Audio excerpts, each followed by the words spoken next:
어제 부산에서 항공기 안에 승객이 여승무원을 마구 폭행하는 일이 벌어졌습니다. 기장은 바로 항공기를 돌렸고 출발은 50분이나 늦어졌습니다. 네, 오늘 집중 이 사건 경기대 범죄심리학과 이수정 교수, 박상웅 변호사와 살펴보도록 하겠습니다. 어서 오십시오. 안녕하세요.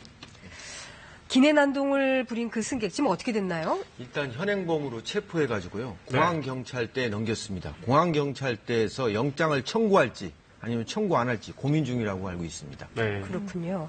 부산 김해공항을 출발하려던 항공기 안에서 승객이 승무원을 폭행하는 그런 사건이었는데요. 먼저 영상 보고 나서 계속 얘기 나누도록 하겠습니다. 어제 오후 4시 반쯤 부산 김해공항에서 일본 오사카로 가기 위해 이륙을 준비하던 에어부산 항공기. 승객 35살 김모 씨가 기내 안전을 설명하던 20대 여성 승무원에게 갑자기 폭력을 휘둘렀습니다.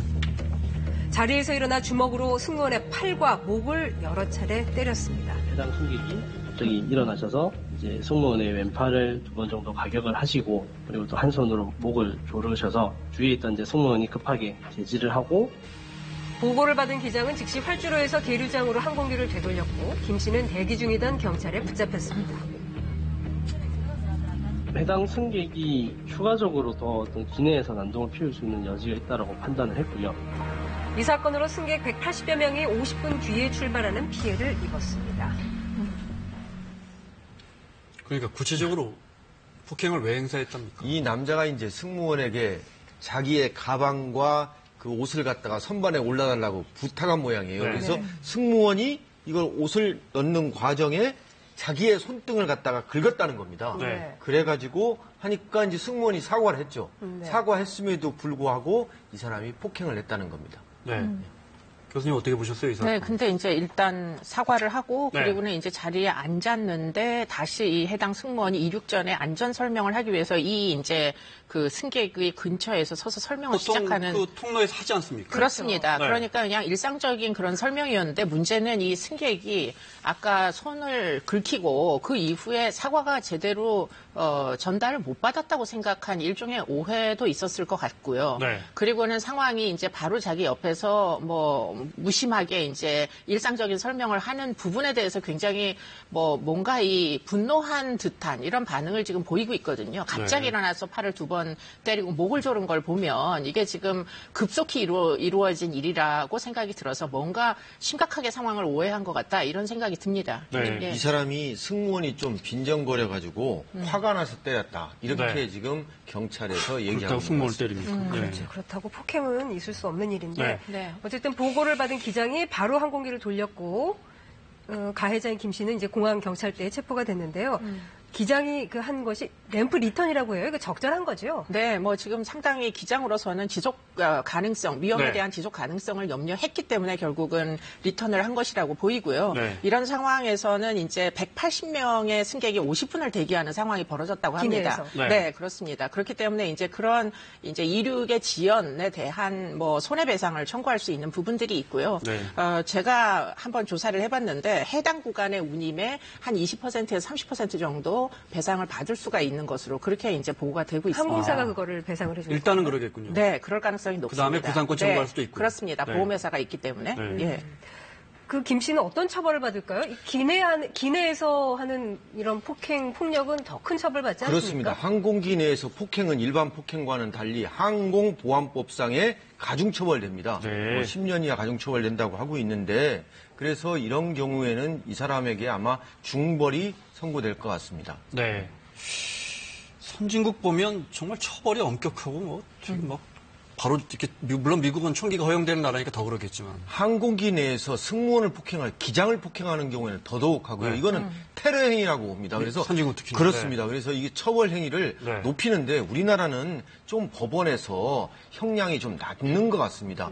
예전에 그 바비킴 씨가 술 먹고 그 성희롱 했을 때도 벌금에 선고받았거든요. 근데 이제 또 바비킴 씨 같은 경우에는 또 좌석을 잘못 안내한 그렇습니다. 물론 항공사 측의 잘못도 항공사 있었고요. 측의 잘못도 있었는데 어쨌든 지금 항공기 내에서 소란을 피우거나 또 승무원을 갖다가 폭행하거나 하는 경우에는 이거는 테러로 간주하거든요. 그래서 중벌을 선고하는 추세입니다. 그럼에도 불구하고 뭐 대한항공의 조현아 부사장 건도 그랬고요. 그때 또 회항했었죠. 네, 또 모 기업 상무가 왜 기억납니다.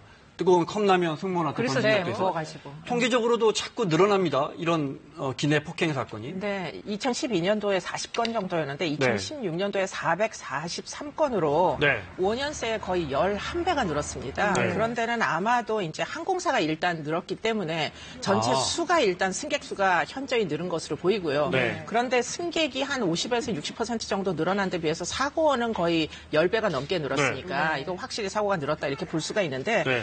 그러다 보니까 지금 항공사마다 뭔가 엄격한 무슨 내부적인 제도가 필요하다 하여 대한항공에서는 노플라이 제도라는 거를 시행을 네. 한다고 합니다. 그러니까 이미 이제 여러 가지로 뭐 이렇게 항공을 많이 이용했던 승객들 중에 이전에도 폭행 관련 전력이 있었던 사람들에 대하여 네. 1등급에서 3등급까지를 나누어 가지고 만약에 여러 가지 이제 성추행이나 폭행 등 뭐 네. 여러 가지 위험한 행위들을 상습적으로 한 경우에는 네. 영구 탑승 거절까지도 할 수 있도록 지침을 대한항공에서요? 정했다고 합니다. 네. 예, 예. 일종의 그러니까 블랙리스트 같은 거군요. 그렇습니다. 네, 네. 알겠습니다. 다음 사건 보겠습니다. 포천에서 20대 여성 시신이 발견됐습니다. 여기서부터 사건이 시작되는데요. 저희가 화면으로 구성했습니다. 지난 13일 오후에 20대 여성 A씨가 포천의 한 야산에서 숨진 채 발견됐습니다. 다 인색이 없죠. 드물죠. 미군 부대가 있었던 기지촌이긴 한데 미군들 떠나고서부터는 조용하고 거기는 걸어다니는 사람이 별로 없어. A 여성은 지난해 11월 몇 달 동안 연락이 안 된다며 어머니로부터 실종 신고가 접수된 상태였는데요. 처음에 그 실종 신고는 누가 한 거예요? 어머니야 연락이 끊겼다 이래가지고. CCTV를 통해 확인된 마지막 행적은 지난해 7월 13일입니다. 경찰은 A씨의 전 남자친구의 행적을 추적한 끝에 시신을 발견했는데요. 그런데 전 남자친구는 지난해 12월 당시 여자친구였던 또 다른 여성 B씨를 살해한 혐의로 이미 구치소에 수감 중이었습니다. 제가 동선 수사를 했어요. 과거 수감되기 전 동선을 확인했어요. 거기에 들른 적이 있어요. 그리고 수사 과정에서 이 용의자와 사실혼 관계였던 또 다른 여성 C씨가 지난해 6월 뇌출혈로 숨진 사실도 새롭게 드러났습니다. 좀 복잡한데요. 네. 일단 정리를 좀 해보자면 그러니까 피해 여성은 3명인 거죠. 그렇습니다. 네. 한 명은 이번에 실종 신고가 났다가 이제 시신으로 발견된 야산에서 발견된. 여성인 네. 거고요. 네. 그다음에 두 번째는 지난해 6월에 뇌출혈로 숨진 사실혼 관계에 그렇습니다. 있던 여성. 예, 예. 그리고 또 한 여성도 뭐 지금 그 여성을 살해한 혐의로 지금 수감돼 있죠. 네. 구치소에 수감이 수감돼서 됐고요. 재판을 받고 있는데요. 네. 그러니까 세 여성을 다 일단 사귀었거나 뭐 친구 관계였거나. 네, 그렇습니다. 그러니까 네. 세 여성이 관계가 있다는 거죠. 이 남자하고. 그렇죠. 지금 네. 현재 이 남자가 직접적으로 그 살인 혐의로 된 것은 아까 세 번째. 말씀드린 세 번째 네. 여성을 살해한 혐의로 수감돼 있는데 네. 문제는 뭐냐? 이번에 포천 야산에서 발견된 여성이 누구냐?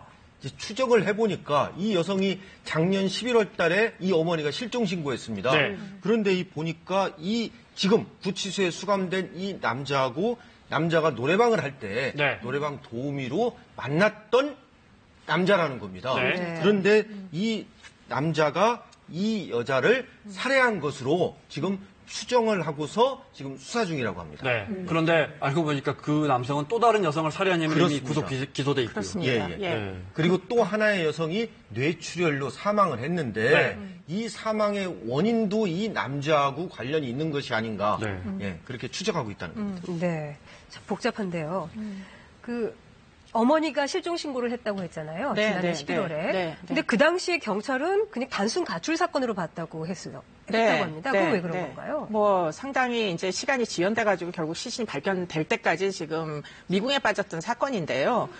당시에 이제 실종 신고를 이 여성은 이제 두 번째 죽은 여성입니다. 이 남자와 연관해서. 네. 근데 이 분이 이제 어머니가 애가 뭐 딸이 없어지니까 이제 실종 신고를 했는데 네. 그 당시에 범죄 피해다 이렇게 생각을 안 했던 이유가 네. 이 여성에게는 2천만 원 빚이 있었다고 해요. 그러다 네. 보니까 이게 아마 금전 관계로 인해 가지고 일종의 자발적 가출이 아니겠느냐 네. 이런 생각으로 경찰이 이제 뭐 범죄의 피해 가능성을 염두에 두지 않고 그냥 이제 가출 신고로만 판단을 했던 것 같습니다. 그런데 결국에는 네. 이번에 이제 시신의 상태로 이제 발견이 된 거죠. 사실 제 네. 생각에는 21살이었기 때문에 네. 그리고 빚도 있기 때문에 설마 이게 살해가 되겠냐. 가출해서 나중에 돌아올 것이다. 네. 수사를 좀 제대로 안 했던 것 같아요. 그런데 나중에 보니까 이 사람이 그 유흥업소 여종업원을 살해한 혐의로 구치소에 수감되니까 네. 나중에 조사해 보니까 이 남자하고 이 포천 야산에서 발견된 여자하고 관련이 있다는 겁니다. 네. 그게 어디서 나타났냐면 이 남자가 노래방 운영할 때 이 포천 야산에서 발견된 이 여자분이 네. 도우미도 있었고 같이 만나가지고 렌터카, 이 여자의 명의로 렌터카를 가지고 포천 야산으로 간 장면이 나타났다는 겁니다. CCTV에. 네. 예.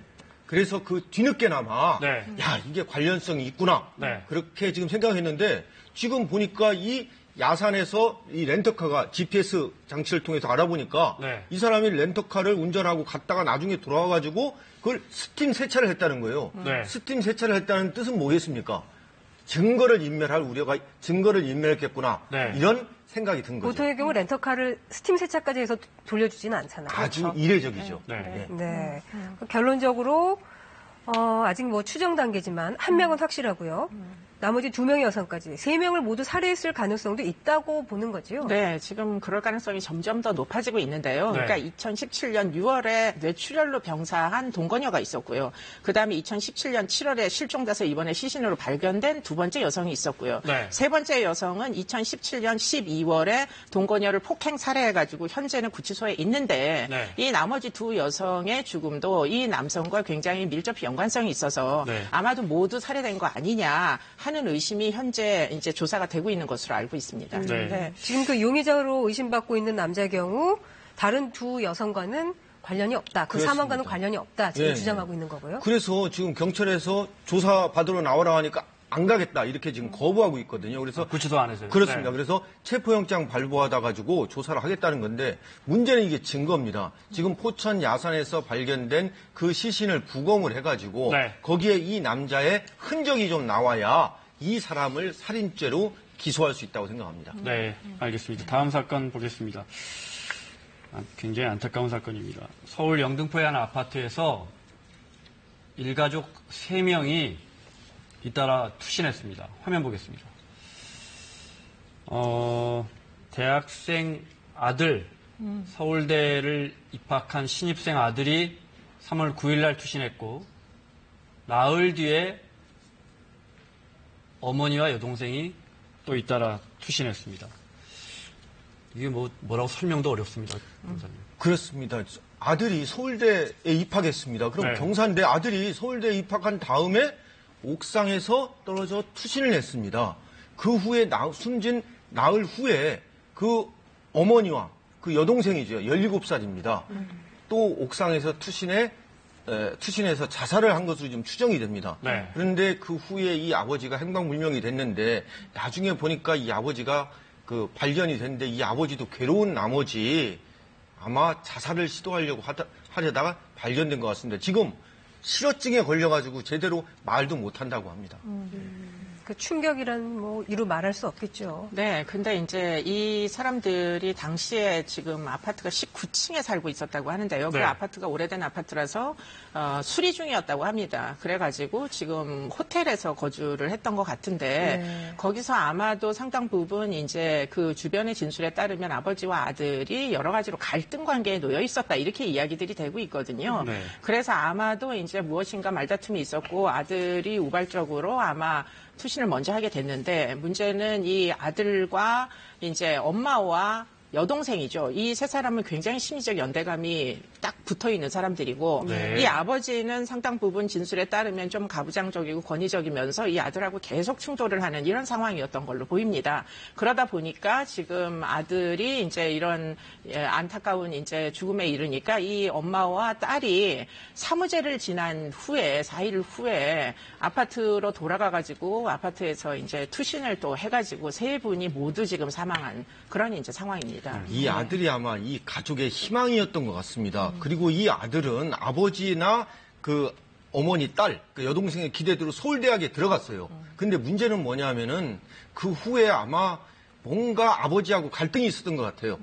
예, 뭐 술을 먹었나 뭐 해거나 그래서 아버지로부터 심한 꾸중을 들었고 그걸 이기지 못하고 아마 아들이 투신 자살을 한 것으로 추정이 되고 그러다 보니까 이 어머니와 이 여동생, 딸은 이 기대감이 무너진 거죠. 네. 그리고 아마 아버지와 어떤 다툼이 있었고 제가 볼 때는 이 어머니와 딸은 그래서 자살을 시도하지 않았나. 이 아버지도 얼마나 괴로운 나머지 너무나도 괴롭다. 술을 마시고 싶다는 내용으로 막 필담으로 지금 조사가 이루어지고 있다고 합니다. 싫어지는 그렇습니다. 네, 알겠습니다. 너무 안타까운 사건이고 또 아직까지 나온 사실들이 많지 않아서 저희가 질문을 드리기도 조심스럽습니다. 타살 의혹은 전혀 아직까지는 나타나지 않고 있습니다. 네, 지금 CCTV에 아들이 옥상으로 혼자 올라간 장면이 잡혔기 때문에 네. 타살 의혹은 지금 전혀 뭐 의심할 여지가 없고요. 다만 이제 안타까운 부분은 네. 아마도 이런 이제 선택을 한 데는 장기간 동안의 가족 속에서 이제 갈등이 있었을 텐데 네. 왜 그것을 제3의 기관이나 좀 전문가들에게 조력을 받지 못했는가? 네. 결국에는 이렇게 당사자들끼리 자구에 이제 결국은 결말을 초래할 수밖에 없었는가? 그게 이제 굉장히 안타깝죠. 네. 네. 아버지가 지금 심히 괴로울 겁니다. 자괴감도 느끼고 우울증도 걸리고 과연 지금 이 아버지 누가 어떻게 치료를 해줘야 될까요? 네. 이 아버지 그냥 조사받고 지금 죄는 안 되는데 방치를 하게 되면 이 아버지 또다시 자기가 네. 잘못된 선택을 할 수가 있거든요. 이 아버지에 대한 보호가 필요하다고 생각합니다. 아버지에 대한 책임을 묻기 전에 그렇습니다. 네, 아버지에 대한 보호가 필요하다. 알겠습니다. 집중이 사건 경기대 이수정 교수 그리고 박상용 변호사와 함께했습니다. 두 분 고맙습니다.